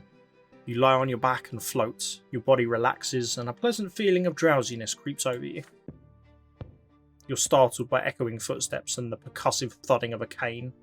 Philippe is approaching. Several burly men led by Oliver Moss follow behind him. You get out of the water and reach for your clothes, but Moss steps onto your garments, preventing you from covering yourself. Oh. Hello there, Brante. Philippe's men surround you. The advisor taps the floor with his cane. The sound echoes off the marble wall. Droplets of water from your wet hair run down your back, causing you to shiver. Are you really naive enough to think that you could conceal your betrayal from me, Brante? I'm the advisor of the secret chancellery. I know all about the deals you made behind my back. But I'll give you one chance to save yourself. Confess your betrayal, and maybe, just maybe, I won't drown you in this pool like a runt. I am going to betray Egmont, because I'm still holding out hope that El Vermin can maybe save my arse from this mess. I have to betray someone, so it may as well be Egmont. Close your eyes and take a deep breath. Yes, Mayor Egmont did indeed offer you a bargain. He wants to start a real revolt and force Gaius Tempest to make Anazot a free city. Philippe's lips begin to curl, but you do not let him interrupt you. You made a mistake by not reporting this offer, you regret it, but you had no intention of working for Egmont. Your loyalty lies with Philippe and Philippe alone, and you will do whatever it takes to prove it. Yes, Brante, you are correct. Your life does belong to me. You will never make a mistake like this again. Egmont was a fool to trust someone like you, but I will use that to my advantage. Continue pretending to be in cahoots with him. I want to know what he's up to. You heave a sigh of relief. You will live. Philippe needs you. But you didn't think I'd let you go unpunished, did you? The Baron takes a few steps back and snaps his fingers. His thugs push you to the marble floor. The first blow hits you in the head. The world spins around you several times. Blinded, you try to curl up into a ball to protect your stomach. They continue to kick you until another finger snap is heard. You cannot breathe. A powerful hand holds your head in the water as you struggle. Then you're pulled out for a moment, and as soon as you can take a convulsive breath, you're submerged again. Dark spots dance before your eyes. Your mouth is filled with blood. Footsteps fade away in the distance. You lie naked on the white marble. Oh. Oh dear. Oh dear. Oh dear. Oh dear. Oh no. Oh no. It's all falling apart again. It's all falling apart again. We've got company, Nikolaus. You glance at your desk. No, nothing suspicious there. You burn most notes and reports right away. Some papers have to stay stored, but they're well hidden. You look up and see a tall gendarme captain. He fixes his short blonde hair while looking searchingly around the room. Who's the owner of this business? You say your name. The captain continues, frowning. Greetings, Brante. You may call me Captain Linat. Your print shop has attracted the attention of the prefecture. A number of suspicious individuals have mentioned it, so I'm sure you understand the purpose of our visit. The captain has a number of questions for you. What's the financial basis of this print shop? What does it do? Do any of its employees have a history of contact with criminals? Your cover story has been ready for a long time. You provide all the answers easily while trying not to express any unnecessary emotion. Okay, that's all the questions. I also have orders to perform a careful search of the building. I'm sure you're a law-abiding subject, Nikolaus, so you've got nothing to hide, right? The gendarmes are crowded outside, obviously waiting for the order. The outcome of this unexpected search will depend on what you say now. Seeing as it's an option I can actually do, I'm going to bribe the captain. Hopefully he accepts the bribe. You smile politely and assume a smug air. This print shop is small, but its revenue is steady. You often receive private orders from the nobility. It has become fashionable among the nobles to publish especially important letters. Your shop has not been in business for long, but it is flourishing. You lead the gendarme captain to the composing table and give him a detailed explanation of how the print shop typically operates. You show him an advertisement for horses, the last order you printed. Surely the captain can see that the rumours about your print shop have been spread by those who envy or hate you. Even a single day of downtime would cost you a fortune. Perhaps this search is not so necessary after all. After uttering those words, you casually rest your hand on a purse hanging from your belt. The captain gives you a smile. Oh, you're a talented fella. It's no wonder your rivals want to undermine such a successful business. I think we can call off the search. I've already looked over everything anyway. As you shake the captain's hand, you pass him a heavy purse. Linad bids you farewell with a satisfied nod. Okay. It's okay. It's okay. I think that's okay. The Hunt for Tommas. Interesting. You're shaving before going into town. You scoop some warm water from the wash basin. The morning light reflected in the mirror is blinding. A servant rushes in with an urgent letter, or rather, a crumpled up note. He says it's from a childhood friend of yours. You flinch involuntarily. A nasty cut appears on your cheek. Oh, because I was shaving. That's why. I had to think about that. Nikolaus, I'm in trouble. You're the only one who could help me. I already told you how I got on Commander Ottoman's bad side. I went against an order of his. Didn't want to squeeze the last penny from an already poor village. Ottoman thought me a traitor, and now he's finally found an excuse to take me out. If I don't find a way out of this city, I'm going to be executed. I did my best to hide, but Otton's henchmen are on my trail. I'm out of time. Brante, if you can, for the sake of our friendship, help me out this mess somehow. Otton finds me. I'll be off to the Shining Pillar in no time. Your friend, Tommas. You crush the note in your hands. A drop of blood rushes down your cheek. Your old friend is in grave danger. If you don't interfere, Tommas Guerrero is doomed. I don't really need to think about this too much. I'm gonna help Tommas. Crumpling the note in your hands, you pace the room and think. You can't abandon your friend in his hour of need. But Otton is the High Commander of Magra. Opposing him on your own would be unwise. You need a more cunning plan. You're going to need Oliver Moss's help. The last straw spy welcomes you with an ever-ready sly grin. Brante, how can I help you? You wave Moss over and brief him on the situation. Thomas Gero, a friend of yours and a supporter of the cause, is about to be attacked. Dorius Otten, the High Commander of Margaret, is itching to seize and execute the Legion deserter. The spy's eyes narrow. We won't let this happen now, will we, Brante? But going against such a powerful Arcanian's a great risk, and a great risk demands a great reward. You assure Moss that his efforts will be duly repaid. Together, you plan Thomas's escape. The plan requires that you involve a number of last straw members. You'll be short a good many heads while they lay low afterwards. You're ready to take that risk if it means saving your friend. Moss's spies easily finds Thomas's hiding place, an attic above a shabby inn. You've not seen him for a while, but he looks a decade older already. It pains you to see him so downcast. Brante, how did you find me? Sultan's men are closer than I thought. You're in danger too.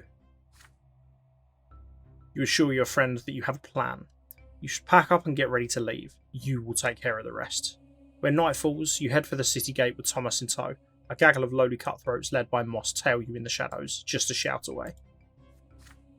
Ominous silhouettes appear before you on the road out of the city.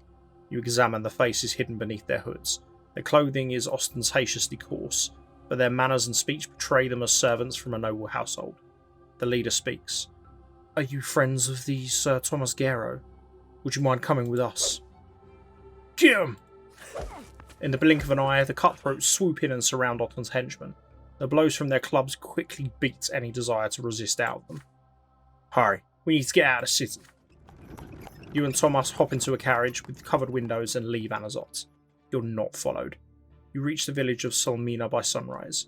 You see a handful of houses huddled at the foot of the mountain ridge, their outlines emerging from the morning fog. Well, no one's going to bother me here, I'm sure of that. And I don't see the locals betraying me either. I'll hide here until everything settles down. Thank you, my friend. I hope we see each other again soon. Oof. Oh my god. Just abject poverty all the time. An urgent deal. It's late. You're preparing to go home when a priest with a long staff walks into the print shop. You recognise him immediately. He's the abbot of the Temple of the Silver Tree, the face of the new faith in Anazot, Father Lennart. I must apologise for visiting you at such a late hour. Still, I am glad you're here, Niklaus. I am Father Lennart. You may have been to a sermon of mine, but I do not believe we have ever spoken in person. I've come to you regarding a rather delicate matter, but I've been made aware that your print shop often deals in delicate matters such as these. Believe that you know that Cassius, Margra's current patriarch, has not recognised the new faith. Our numbers are great, but the Patriarch thinks we are just another heretical sect. My teacher, Patriarch Photis, was betrayed and murdered before he could have his doctrine recognised. The light of the new faith struck fear in the hearts of his enemies, but I am determined to make sure Photis' teachings get the same recognition and respect in Margra as the teachings of Azatius. 1 month from today is an important day for the new faith, the anniversary of Patriarch Photis' murder. I wish to gather my flock at the place of his true death to address Patriarch Cassius and demand recognition of our faith. If several thousand new believers gather in the city, the Patriarch will have no choice but to heed our call. But in order to bring all these people to Anazot, I need your help, Brante.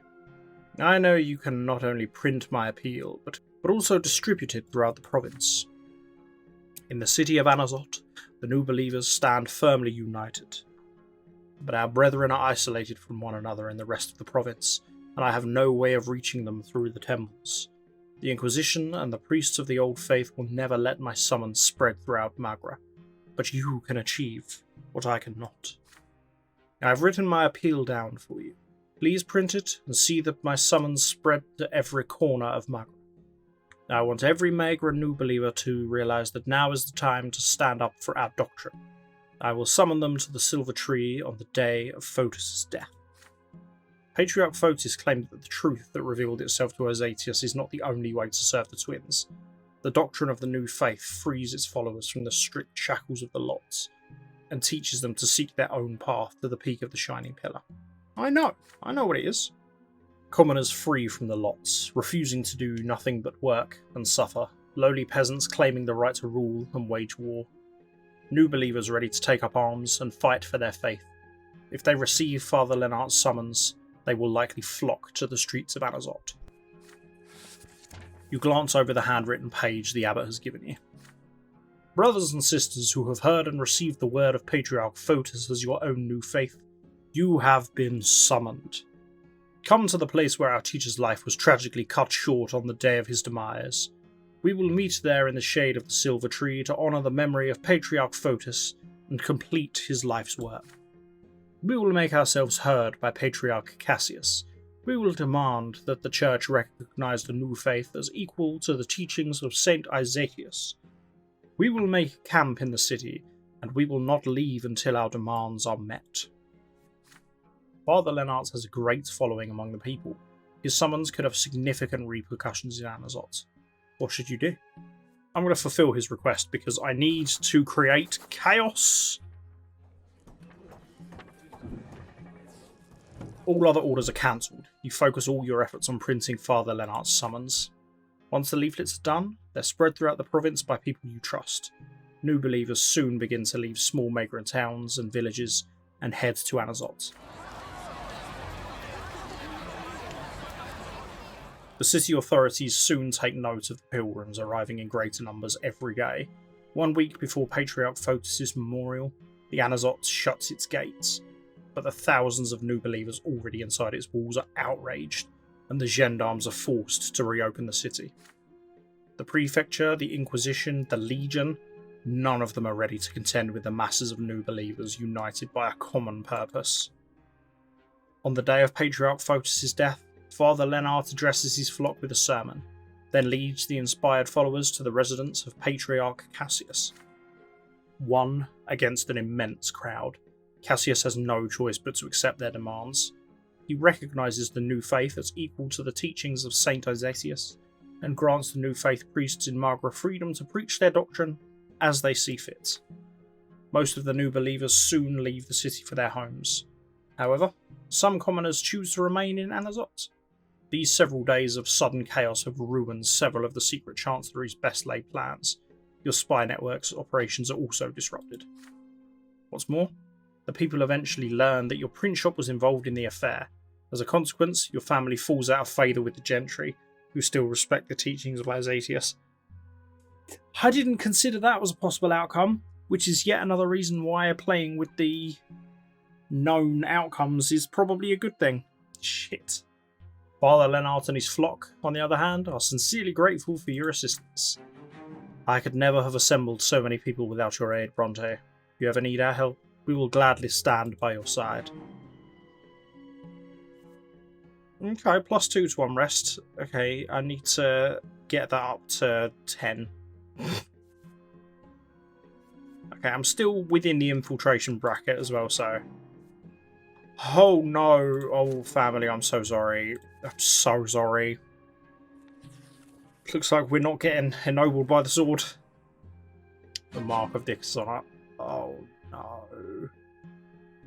Oh no.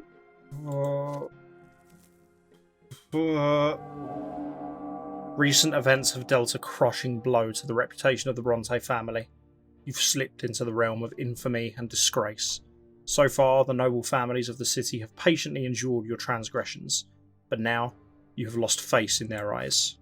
Noble society is eager to bring your every dusty scandal back into the light. Old offences, ancient grievances, and naturally, Father's marriage to Lydia Brante and Gloria's ignoble origins. And they've surely not forgotten that the sons of Robert and Lydia Brante, Nicolaus and Nathan, were born out of wedlock. Were we? None of the nobles will ever say this to your face, of course. Their behaviour will seem perfectly ordinary on the surface, but no matter where you go now, you will be followed by scornful glances and dismissive whispers. We have to accept this and humbly bear this burden. All hope of being ennobled by the sword is lost. No matter what we do to restore our name, we will never wash away this mark of dishonour. Oh. Oh no. Oh no. Oh, oh, I'm so sorry. I'm so sorry. Ruin and debt. Oh, God. Your most recent expense cost the family the last of its money. You're on the verge of ruin. This will be a difficult year. The impending bankruptcy has driven your father to desperation. Why, Niklaus? Why did I even consider entrusting the family finances to you? All you've done is bankrupt yourself and you've dragged us all down with you. Did you really have to spend so much? My son, don't you understand? We can't afford to tighten our belts. Our status demands that we look the part. We have to attend balls, host parties.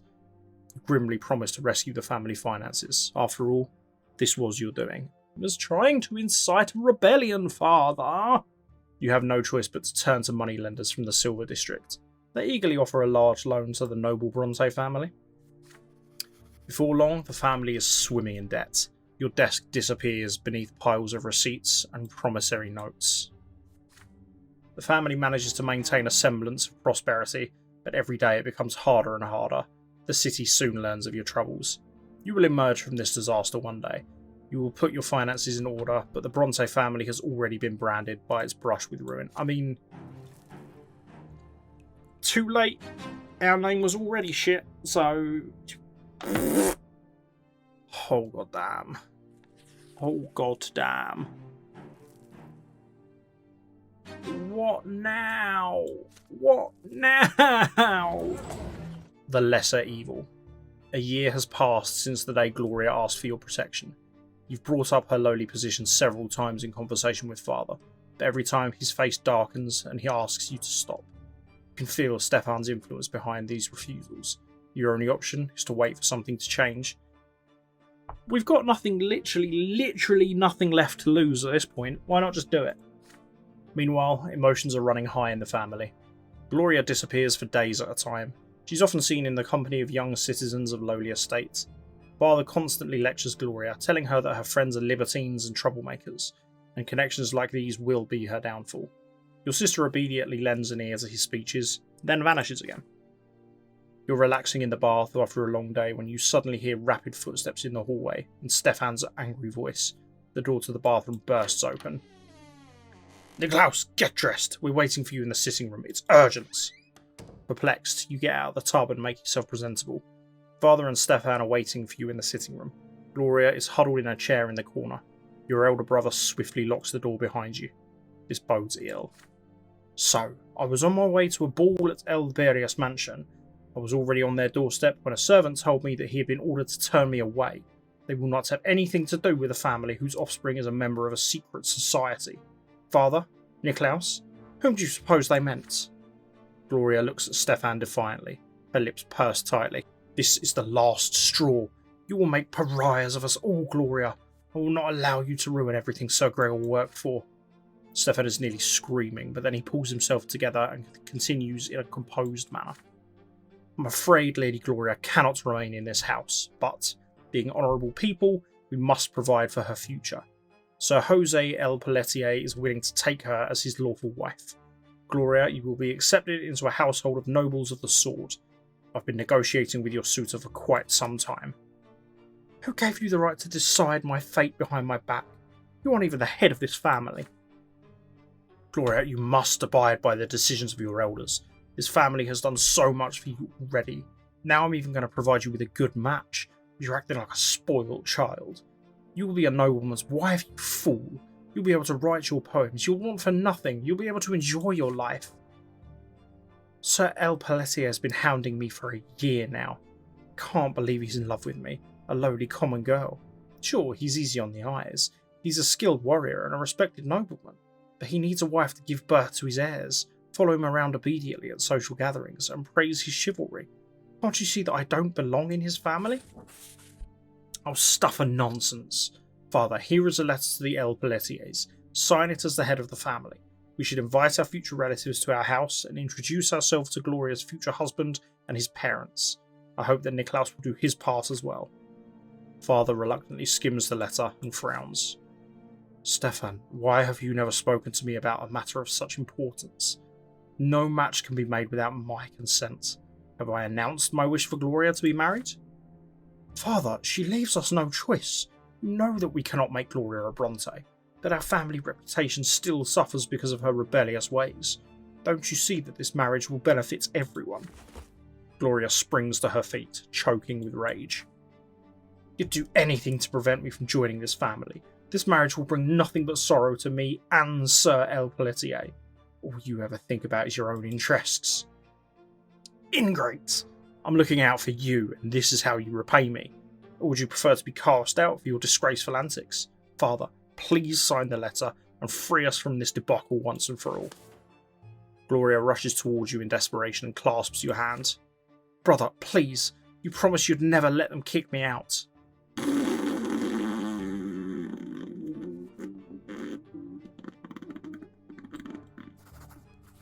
Put pressure on Father. It's not like our standing could get any lower. I have fucked this so bad. Father hesitates, watching Stefan and Gloria argue, but you're certain that he will most likely take your advice. Pointedly turning away from Stefan, you address your father. What is happening? How has Stephen assumed power in the family? What gives him the right to make decisions about Gloria's future? Rage slowly boils in your father's eyes. You zealously add fuel to the fire. Your passionate speech continues. Father made his decision when he accepted Gloria into his home with her mother. It was grandfather who tried to oust them both from his home for the crime of their low birth. The old man may be resting in his tomb, but his machinations have been taken over by his favourite grandson, Stefan. Father has surely had enough of this tyranny under his own roof.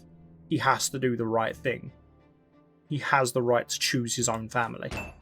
Father slams his fist on the table. Stefan instinctively steps back. Gloria gives the head of the house a look full of hope. You are right, Nikolaus. Enough. I did not earn the noble lot to be ordered around. Stefan, I am the head of this household. You are not Gregor Brante, and you will never be. He takes the letter to the groom's family and tears it to shreds. Stefan's face grows crimson. He can barely contain his rage. If you cannot keep the family in check and defend our honour, Father, then I will have to do it myself. Stefan's words send you into a long, vehement speech. How dare he? Father has dedicated his entire life to this family. Only he knows what's best for it. You're right, Nikolaus. My fear of your grandfather was too strong, but those days are over. Gloria is Lydia's daughter, the daughter of my wife, and she is my daughter as well. Gloria is shaking now. She cannot believe her ears. Father, what are you saying? Come to your senses. Your dishonour will ruin our entire family. I've beaten you to it, bitch. Father does not dignify Stefan's words with a response. His eyes are fixed solely on Gloria. Dishonour does not frighten me. Gossip does not frighten me. Come to me, my daughter, Gloria Brante. Gloria falls on her adoptive father's shoulder, racked by silent tears. Father. You join their embrace. Gloria squeezes your hand in hers, your sister's eyes glimmering with joy and gratitude. The door slams loudly. Stefan rushes down the steps, saddles his horse, and is gone. A long time passes before he returns. I couldn't give a shit. Why, Father? Why? Pray tell. Okay. I'm going to cut this one here. There's still a couple of chunks left on this year, but if it turns out to actually not be that much left, I will just roll this over to the next chapter in the next episode. It's fine. It's fine. It's all fine. Just stop moaning. But yeah, things have gone real bad. Still gone real bad. The only good things that have come of this is that I saved Tommas, and Gloria is now a Brante. But we are broke as hell. Our name is filth, and I haven't even done a good job of inciting rebellion. So I don't know what's happening. I'm just doing such a bad job of being Sir Brante, and I'm sorry. But we will see what happens. I reckon there's maybe 2 episodes left in this. Maybe even just 1. I don't know. But we will see. In the true fashion of what this has been up until this point, what will be, will be. So, if you want to check this out for yourself, then the link to the game page is in the description. If you have any comments on what's been happening or any thoughts, then leave them in the comments below. I would love to hear them. Thank you very much for watching. If you've enjoyed this video, then why don't you go ahead and the like button. The continuing series of bad choices that is the subscribe button. Make sure you are a bad boy. And until next time, love you, bye.